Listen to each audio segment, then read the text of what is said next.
All right, so let's discuss this numerical problem. You're given two spheres which have charges, and it is given that the mass of the spheres is 8.55 grams. The distance between the two spheres is 15 centimeters from center to center, and you have equal charge, equal number of electrons on each of the two spheres, and we have to ignore all the forces. For example, gravitational force has to be ignored. Now it says what should be the value of number of electrons that should be added on each of the spheres so that they accelerate at 25.0 g, which means 25 times 9.8.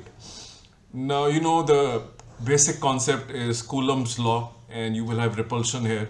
Apply the Coulomb's law, and in the second step you have force is equal to mass into acceleration.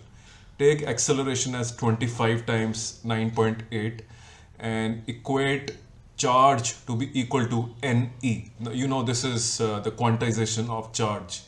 And apply the Coulomb's law, equate it equal to mass into acceleration, and get the value of n. So this is an example where Coulomb's law and second law of Newton again come into interplay and work as an integrated concept.